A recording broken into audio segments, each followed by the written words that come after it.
Hoy en día, en el mercado de libros, hay cualquier cantidad de libros acerca del liderazgo. Amazon, por ejemplo, tiene más de 100.000 libros acerca de este tema. En Librería Los Olivos, que patrocina este programa, que patrocina el canal de Radio Solidaria, podrás encontrar libros sobre el liderazgo, sobre cómo liderar una iglesia, sobre cómo liderar tu familia. Hay muchos más que se publican a diario, pero muy pocos son tan prácticos y están al día como el libro de Nehemías. Ninguno de ellos tiene el poder inspirado de Nehemías. Por eso en esta sección Aprendiendo de, queremos presentaros a este personaje, a este guerrero, a este hombre de Dios, Nehemías.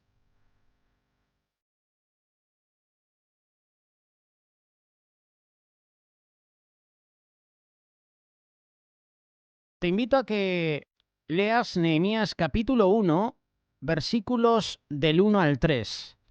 Es un pasaje que muchas veces te hemos compartido en este canal de YouTube, te hemos compartido en reflexiones en la programación de Radio Solidaria. Me atrevo a decir a que Nehemías, su historia, es una de las más compartidas en los púlpitos, en las iglesias. Pero la palabra de Dios, como siempre decimos, es viva, es eficaz. En cualquier momento Dios te puede hablar de maneras diferentes, de pasajes que a lo mejor has leído y puedes entender su significado al leerlo una vez. Por ejemplo, a lo mejor cuando lees por primera vez el libro de Nehemías puedes compartir sobre que Dios levanta muros, restaura vidas. Pero a lo mejor una semana después, o unos meses después, o quién sabe, unos años después, el Señor te da otra palabra diferente con esos mismos versículos.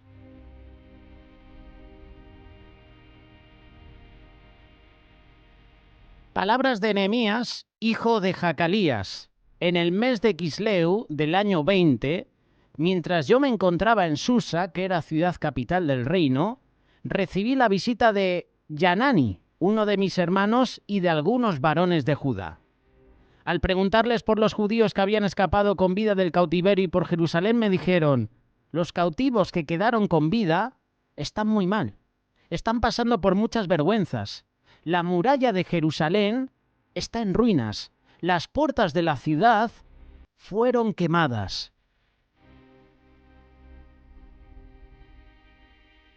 Así comienza el libro de Nehemías.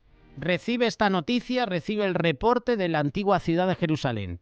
Los muros estaban destruidos, los muros estaban rotos, las puertas estaban quemadas por el fuego. Los sobrevivientes estaban angustiados.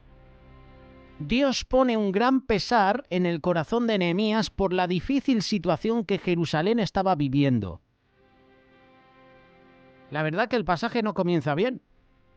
Vemos a Nehemías llorando, lamentándose, ayunando, orando. Y con el permiso del rey, como veremos más adelante, Nehemías viaja a Jerusalén para supervisar la reconstrucción de los muros de la antigua capital de su gente. Una persona facultada por Dios puede marcar una gran diferencia en el mundo, ya sea si esa persona es Nehemías o esa persona eres tú o soy yo.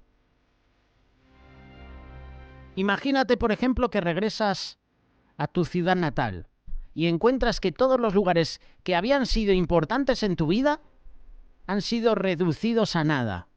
Eso es exactamente lo que le había pasado al pueblo de Dios.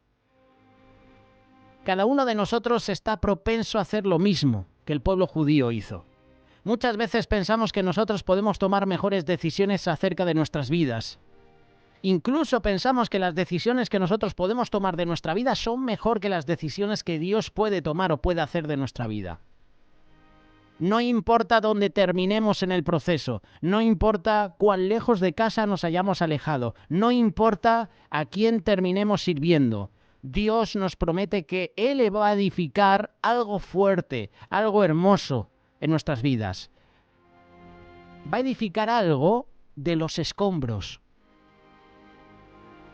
Y la obra Dios la hace a través de Jesús. Jesús contó la historia del hijo pródigo para demostrar que aquellos que toman malas decisiones pueden aún encontrar perdón y restauración por medio de Jesús. Por eso que nadie te engañe o no te engañes a ti mismo o que el enemigo no te engañe diciendo que no recibirás perdón de Dios porque el pecado que has cometido es muy grande. Puedes encontrar perdón y restauración por medio de Jesús. Cuando confiamos en Jesús como el Salvador que murió por nuestro pecado, Él nos recibe y nos hace nuevas criaturas.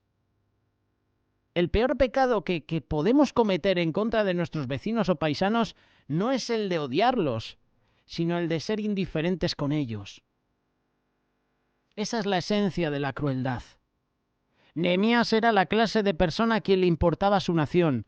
A él le importaban las tradiciones del pasado, le importaban las necesidades del presente. Y el pueblo estaba necesitado. A él le importaban las esperanzas del futuro, a él le importaba su patrimonio, su ciudad, la gloria de su Dios. A él le importaban sus hermanos judíos, le importaba Jerusalén. Y por eso Nehemías pregunta por ellos. Cuando tú te preocupas por alguien, preguntas por él. Oye, ¿qué ha sido de esta persona? Hace tiempo que no lo veo. ¿Sabes algo de él? Te estás preocupando por él. Nehemías era copero del rey Artajerjes. Este rey gobernó Persia durante 41 años. Nehemías es identificado como el hijo de Jacalías para distinguirlo de otros judíos con el mismo nombre. El nombre de Nehemías significa el Señor me ha consolado.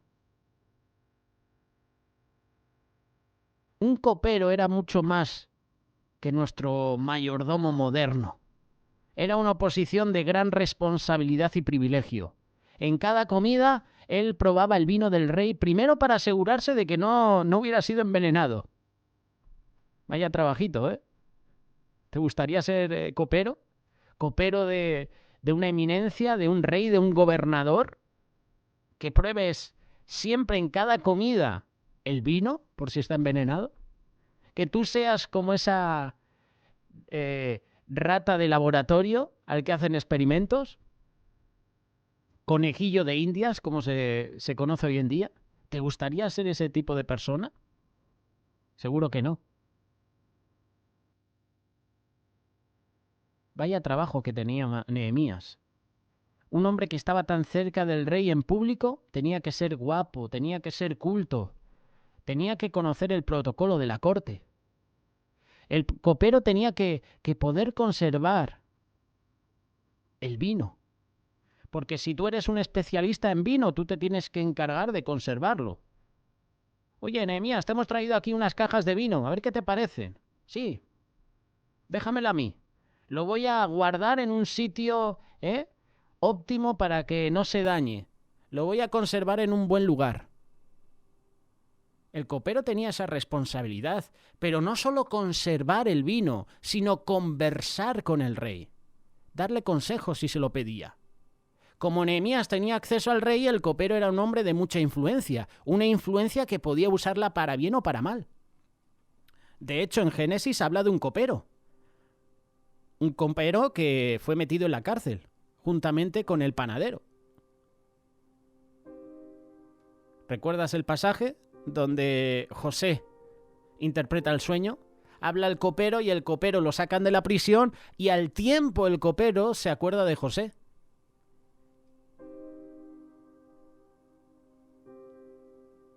Que Nehemías, un judío, tuviera una posición tan importante en palacio, habla muy bien de su carácter, de su habilidad.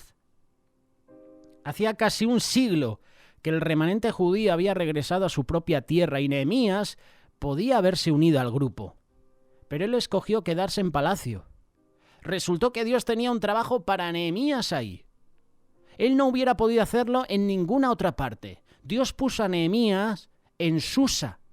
De la misma forma como él puso a Esther ahí una generación antes, y de la misma forma como puso a José en Egipto y a Daniel en Babilonia, cuando Dios quiere llevar a cabo su obra, él siempre prepara a sus trabajadores, los pone en lugares claves, en el momento clave.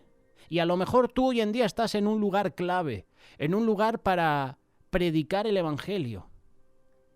El Señor te puede usar a ti, mujer, hombre, que a lo mejor eres enfermero, eres un doctor, eres un médico, para traer consolación a una vida, para hablar del amor de Dios a las personas que están enfermas. A lo mejor tú eres una persona que nos estás escuchando desde la cárcel. A lo mejor te dan permiso para salir unos días a ver a tu familia y luego tienes que volver a la cárcel. A lo mejor el Señor te quiere utilizar a ti en la cárcel para que prediques el Evangelio. A lo mejor a ti, joven, el Señor te quiere usar en el instituto, en el colegio, en la universidad para que prediques la palabra. A lo mejor el Señor te está poniendo en un lugar donde ves personas con problemas, con trastornos mentales. A lo mejor ves personas en depresión. Conocemos testimonio de muchas personas que han estado con nosotros, han pasado desapercibido y se han suicidado, porque nadie se ha acercado a ellos. A lo mejor estás en un sitio donde hay personas que en su mente están pensando en suicidarse y el Señor te quiere usar a ti. Dios prepara a sus trabajadores y los pone en lugares clave, en el momento clave. Continuando con la historia, el mes hebreo de Quisleu comenzaba a mediados de noviembre hasta mediados de diciembre en nuestro calendario, y el 20º año de Artajerjes fue el año 444 a.C. Susa era la capital del imperio persa y el lugar donde se encontraba el palacio del invierno del rey. Es ahí donde están transcurriendo los hechos ahora mismo. Nehemías, Susa, Artajerjes. A lo mejor era un día normal como cualquier otro en Susa, cuando Nehemías se encuentra con su hermano Yanani, que acababa de regresar de Jerusalén. Pero fíjate, termina siendo un punto crucial en la vida de Nehemías. Cómo las grandes puertas, los grandes eventos de la vida pueden girar sobre bisagras bien pequeñas. Cómo transcurre el pasaje de un día normal y cómo cambia la situación. Era un día cualquiera, cuando Moisés fue a cuidar a sus ovejas, pero en aquel día él escuchó el llamado de Dios para que se convirtiera en profeta. Era un día cualquiera, común y corriente, cuando David fue llamado a su casa, mientras cuidaba las ovejas de su rebaño, pero en aquel día fue ungido rey. Era un día como cualquier otro, y estaban Pedro, Andrés, Jacobo y Juan, estaban remendando sus redes después de una noche de fracaso. Ese fue el día en que Jesús los llamó para que se convirtieran en pescadores de hombres. Nunca sabremos lo que Dios tiene deparado. Aún en una conversación de todos los días con un amigo, con una amiga, con un pariente, mantén tu corazón abierto, porque a lo mejor el Señor te puede guiar para que le prediques el Evangelio.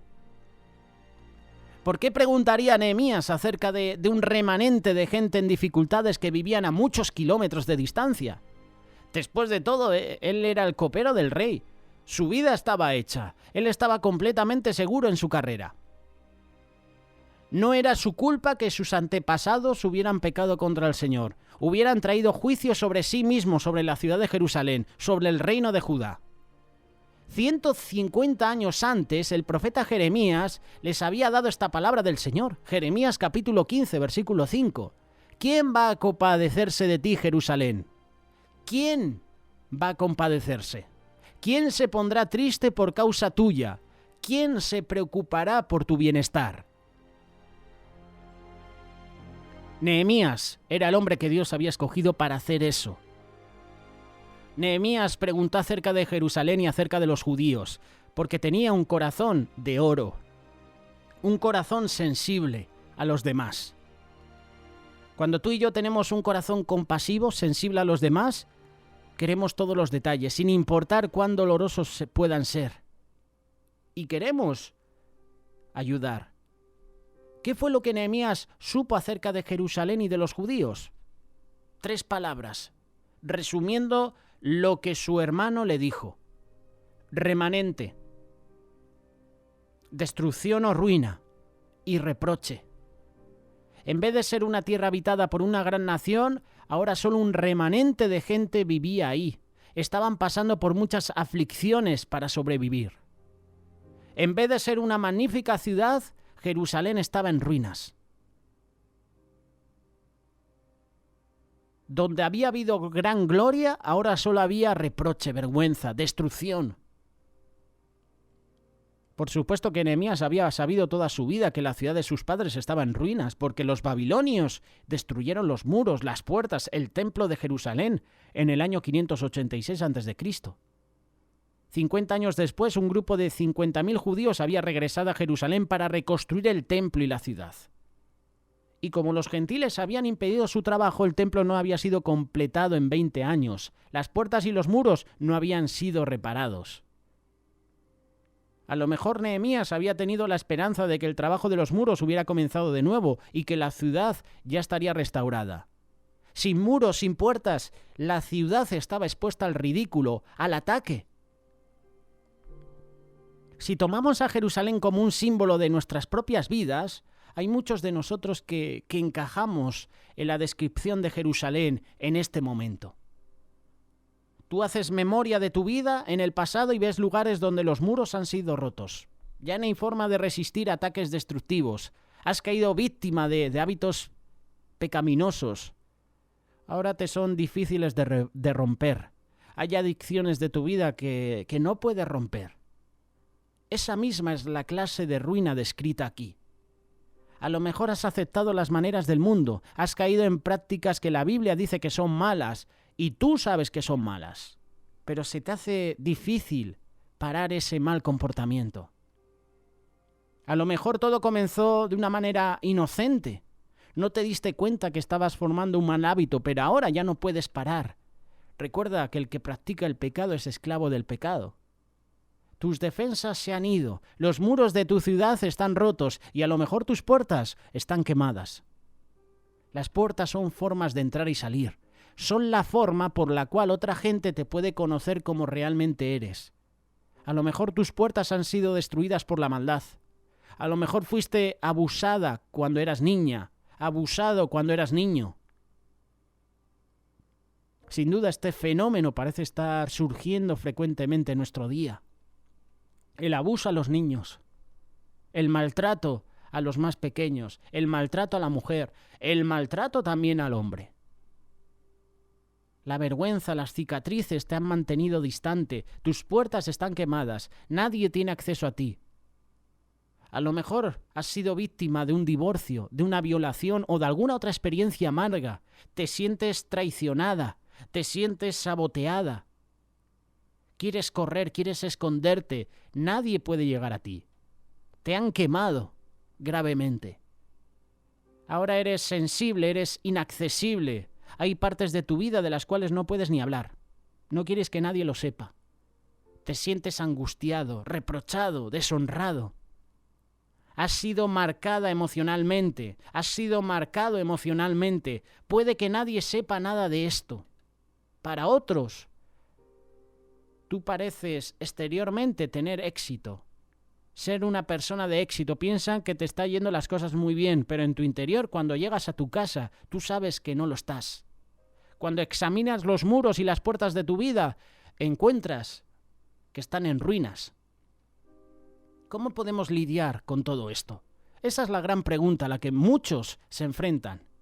El mundo te dirá que la influencia predominante en tu vida es tu pasado, que tu pasado determinará la dirección de tu vida y que el resto de tu vida te la vas a pasar luchando con tu pasado. Eso no es verdad. Es por eso que Dios nos ha dado las Escrituras. Los hombres y las mujeres de antaño han pasado por esas mismas dificultades y nos han dicho cómo lidiaron con ellas. El libro de Nehemías es uno de los retratos más útiles que tenemos para restaurar nuestras vidas rotas, para restaurar matrimonios, para restaurar relaciones, para restaurar nuestra relación personal con Dios. Filipenses capítulo 3, verso 13, Pablo dice: hermanos, yo mismo no pretendo haberlo alcanzado ya, pero una cosa sí hago, me olvido ciertamente de lo que se ha quedado atrás y me extiendo hacia lo que está delante. No necesitamos preocuparnos por nuestro pasado. Si estás en Cristo, Él ha vencido tu pasado. No soy esclavo del pasado. Las cosas viejas pasaron, y aquí ahora todas son hechas nuevas. ¿Desde cuándo? Desde que Jesús está en nuestra vida. Desde que aceptas a Jesús en tu vida, las cosas pasadas se terminaron. Hay muchas personas que viven anclados en el pasado, de los éxitos del pasado, y se olvidan de las bendiciones del presente y del futuro que Dios tiene para su vida. Viven estancados, atados, esclavizados. Cuando te sientes solo, culpable, débil, herido, cuando te sientes amargada, traicionada, angustiada, cuando te sientes deshonrado, quiero que sepas esto. Jesús está siempre contigo. Él siempre te consuela. Él nunca te dejará. Él nunca te va a abandonar. Aférrate a las promesas de Dios. Cuando te caigas, no te quedes ahí. Levántate, persevera los planes de Dios. Espera en Él, porque Él te va a fortalecer.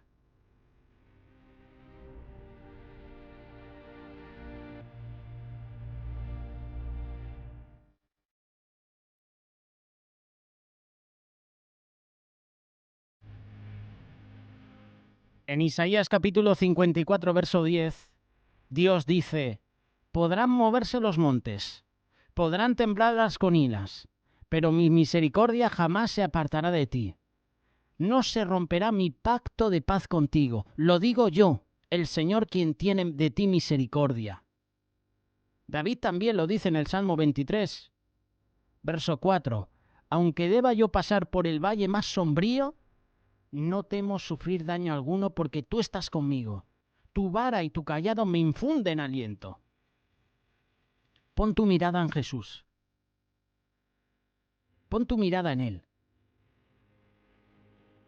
Como discípulos de Jesús no tenemos que ocuparnos de nuestras propias cargas. Tenemos a Jesús mismo, que siempre está dispuesto a ayudarnos.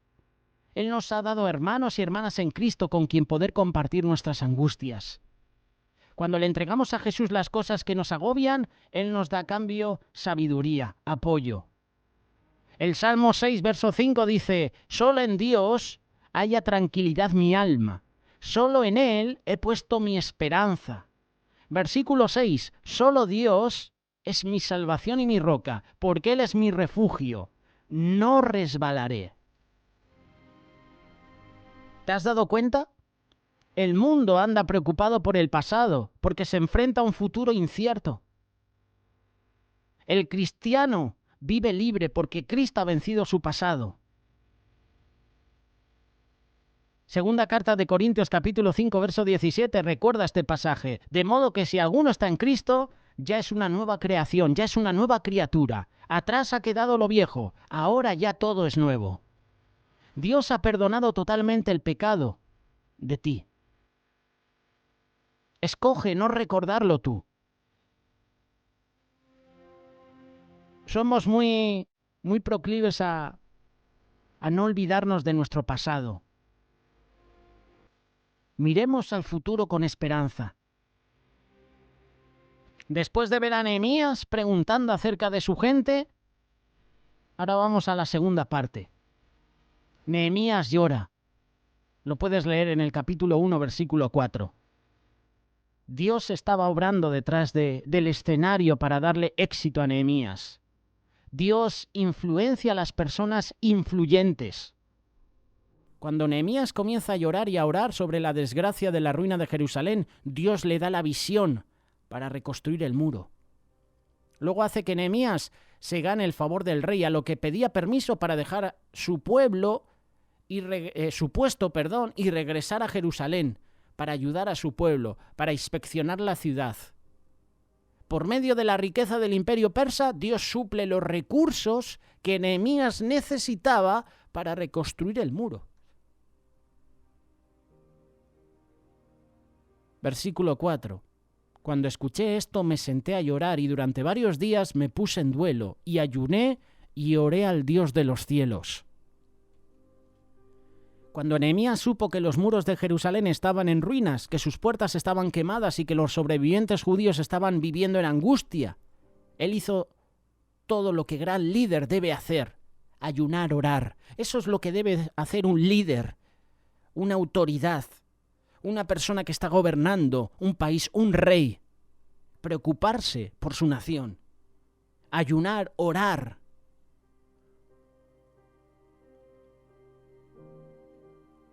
Cosas poderosas suceden, ¿verdad? Cuando un líder ora y se pone en la brecha por su gente. La intercesión debe ser siempre el rol principal de un líder. Pedro declaró que sus dos prioridades más importantes como líder eran de orar y dedicarse al ministerio de la palabra de Dios. Las oraciones de un líder, las oraciones tuyas y mías, logran 4 cosas. La oración hace que nuestro corazón internalice más profundamente la necesidad. La oración consigue que aquietemos nuestros corazones, que esperemos. La oración nos da visión para poder ver lo que Dios quiere hacer. Y la oración comienza el cumplimiento de la visión. Es decir, que nos impulsa a ti y a mí a actuar. Cuando escuché esto me senté a llorar, dijo Nehemías. Lo que hace que la gente se ría o llore es muchas veces un símbolo de carácter. La gente que se ríe de los errores de otros, de sus desgracias, o que lloran acerca de sus desilusiones triviales, sin importancia, carecen de carácter. A veces llorar es una señal de debilidad, pero con Nehemías fue un símbolo de fuerza, como lo fue con Jeremías, con Pablo, con Jesús. A decir verdad, Nehemías fue como nuestro Señor, en que Él voluntariamente compartió el peso que estaba aplastando a otros. El libro de Nehemías comienza con una gran aflicción, pero termina con gran alegría. Salmo 30, verso 5 dice: «Tal vez lloremos durante la noche, pero en la mañana saltaremos de alegría». Nehemías estaba desolado, y es aquí donde su don de liderazgo comienza a aparecer.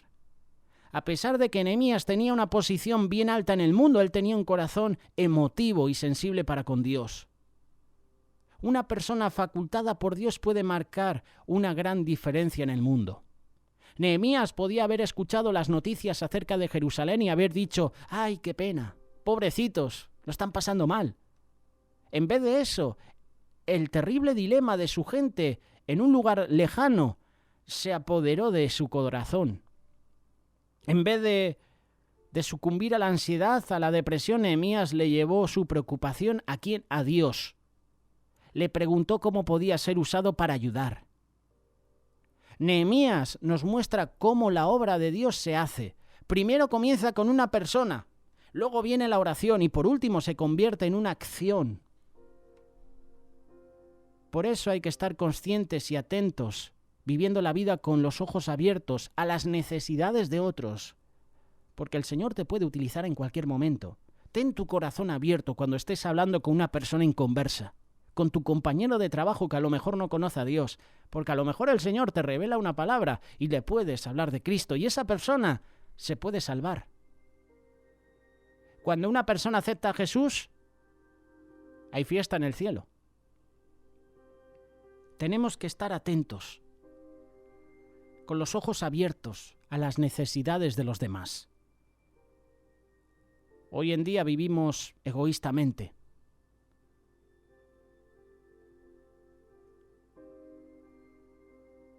Nehemías nos está dando aquí una lección. Nehemías pregunta por su gente. Nehemías llora por su gente. Nehemías ora, clama al Señor. Y hablando de orar, versículo 5, Nehemías capítulo 1. Le dije: Señor Dios de los cielos, tú eres fuerte, grande y temible. Cumples tu pacto y eres misericordioso con los que te aman y guardan tus mandamientos. Yo te ruego que prestes atención a las súplicas que de día y de noche te hace este humilde siervo tuyo.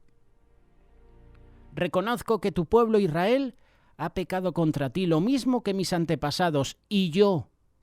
Nuestra corrupción ha llegado a los extremos, pues no hemos cumplido con los mandamientos, no hemos cumplido con las leyes, con los estatutos que le diste a tu siervo Moisés. Recuerda que ya les habías advertido a Moisés que si nosotros llegásemos a pecar, tú nos disiparías entre las naciones. Pero también has dicho que si nos arrepentimos y te buscamos y cumplíamos tus mandamientos y los poníamos por obra, tú nos harías volver y nos llevarías a la tierra que elegiste como residencia de tu nombre. Señor, somos tu pueblo, somos tus siervos. Y la oración de Nehemías continúa. Esta es la primera oración de 12 oraciones registradas en este libro de Nehemías. El libro de Nehemías comienza y termina en oración. Es obvio que Nehemías era un hombre de fe que dependía totalmente del Señor para llevar a cabo la obra que Dios le había encomendado. Nehemías tuvo éxito porque dependía de Dios. Nehemías comienza su oración, Señor de los cielos. Ese es el título que Ciro, el rey de Persia, usó para el Señor cuando anunció que los judíos podían regresar a su tierra. Nehemías comenzó su oración de la misma forma, como nosotros hoy debemos de comenzar nuestras oraciones. Padre nuestro que estás en los cielos, santificado sea tu nombre. ¿A qué clase de Dios le oramos cuando levantamos nuestras oraciones al Dios del cielo? Nosotros estamos orando al único Dios, al fuerte, al grande, al temible, que es digno de adoración, de alabanza. Si estás angustiado, estás a punto de emprender una gran obra, tú necesitas gran poder, necesitas gran bondad, necesitas misericordia de Dios. Aquí podemos ver claramente que Nehemías tenía una gran preocupación. Él estaba dispuesto a enfrentarse a los hechos, llorar sobre ellos, hablarle a Dios acerca de ellos. Ese es siempre el lugar por donde debemos comenzar. Hay una famosa canción que dice, no te preocupes, sé feliz. Pero eso es como poner una simple pomada sobre un cáncer profundo.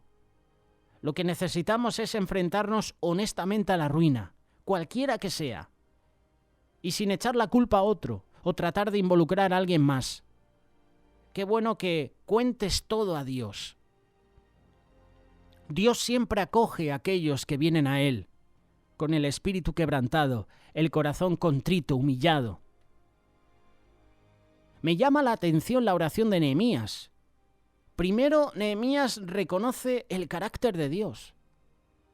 La ruina que te preocupa puede que no sea tuya personalmente. Y puede llegar la angustia. ¿Te angustias como Nehemías si quieres llorar y contarle a Dios todo acerca de esto?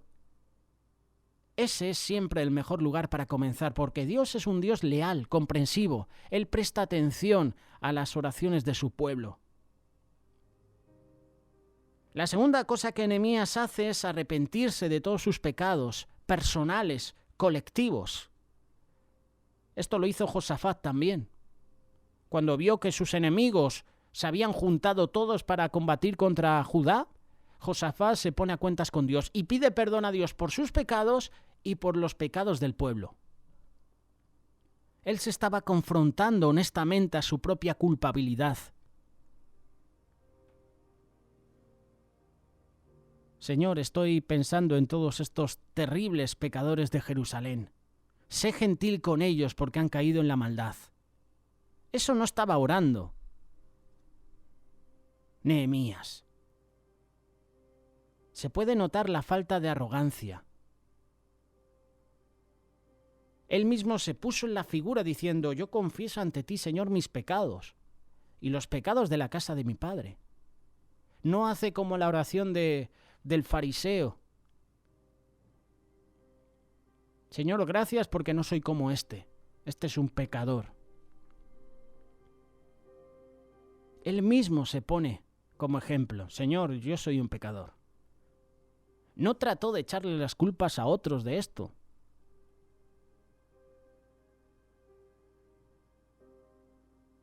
Tercer punto que podemos ver en la oración de Nehemías. Le recordó a Dios de sus promesas. En el libro de Deuteronomio, Moisés proféticamente describe la historia completa de Israel. Él les dice que iban a desobedecer a Dios y que ellos serían esparcidos entre las naciones. Ellos serían exiliados. Pero si ellos cambiaban y reconocían su maldad, Dios los iba a traer de vuelta a la tierra. ¿Y Nehemías qué hace? Le recuerda a Dios su bondadosa promesa. La cuarta cosa que Nehemías hace fue pedir ayuda específica para comenzar el proceso. No iba a ser fácil, pero él sabía lo que tenía que hacer. No sería fácil de organizar, pero Nehemías estaba seguro de que Dios lo iba a ayudar. Así que comenzó a orar y a pedirle a Dios gracia, fortaleza para llevar a cabo los pasos necesarios para comenzar la reconstrucción. Salmo 145, verso 18. Tú, Señor, estás cerca de quienes te invocan con sinceridad. Cuando los hijos de Israel fueron a luchar contra Amalec, Moisés escogió la montaña de la oración en vez del valle de la batalla. Los israelitas ganaron. Cuando Abraham se enteró de la inminente destrucción de Sodoma y Gomorra, Génesis capítulo 18. Mira lo que sucede. Aquellos varones se apartaron de allí y fueron hacia Sodoma, pero Abraham seguía estando delante del Señor, en vez de correr a las ciudades para advertirles del peligro. Los consejeros le informaron a Nehemías que Jerusalén estaba en ruinas. Nehemías sentó los cimientos de la oración antes de sentar los cimientos de piedra.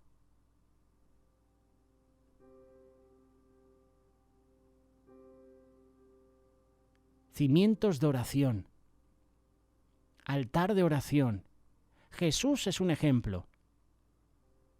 Levantándose temprano, Jesús se iba a orar. Despidiendo a la gente, Jesús se iba a orar. Ascendía Jesús al monte a orar. Jesús estaba creando un modelo de oración para enseñarle a sus discípulos a orar. Y ese modelo de oración tiene que usarse también en la iglesia, en nuestra familia, en nuestra vida. Tiempo de oración. Apartarnos para orar.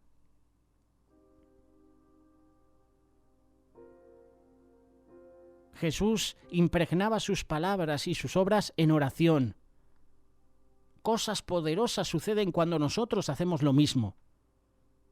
Cuando Dios dice que oremos, Él lo dice en serio. Orar es el mandato más mencionado en la palabra de Dios.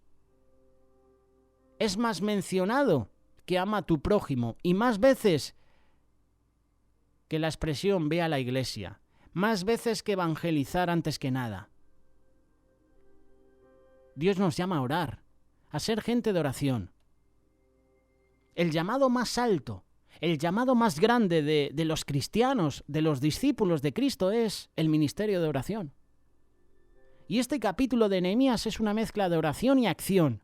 Todos aquellos que son líderes y dirigen a gente deben de darle prioridad a la oración. ¿Por qué la oración es tan importante? Razones muy sencillas te voy a dar, y con esto termino. Primera razón. La oración nos hace esperar. No puedes orar y trabajar al mismo tiempo. No puedes actuar hasta que no hayas terminado de orar. La oración te fuerza a dejar la situación con Dios. Te hace esperar. Esta es la primera razón. La segunda es que la oración aclara nuestra visión. Hay muchas ciudades aquí en España, sobre todo en zonas del interior, donde la neblina es espesa. Te metes dentro de la neblina y no ves nada. Cuando el sol sale y comienza a calentar, esa neblina se deshace, ¿verdad? La oración hace lo mismo. Cuando te estás enfrentando a una situación difícil, todo se ve nublado, ¿no es cierto? Pero el calor de la oración deshace la neblina de tu situación.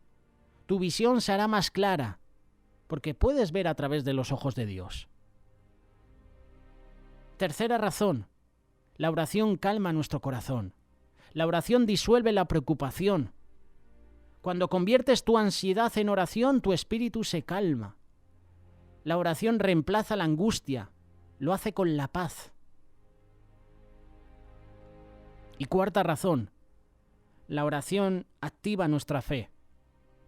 Después de orar, estás más propenso a confiar en Dios. Somos insignificantes, negativos, críticos cuando dejamos de orar. La oración prende el fuego de la fe. La oración fue el primer paso que Nehemías tomó en el camino hacia un liderazgo efectivo. Que la oración sea una necesidad en tu vida.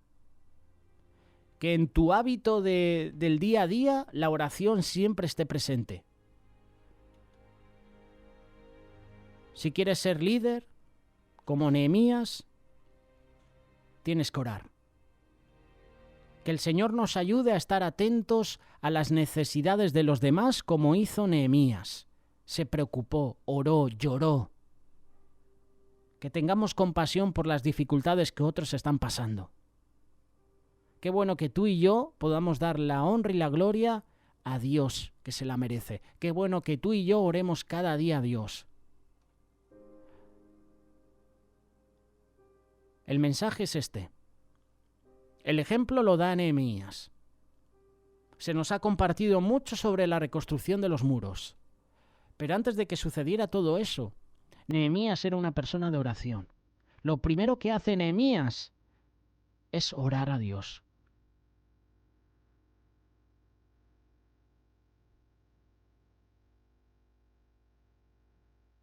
Clama a mí y yo te responderé, dice la palabra. Que seamos hombres y mujeres de oración.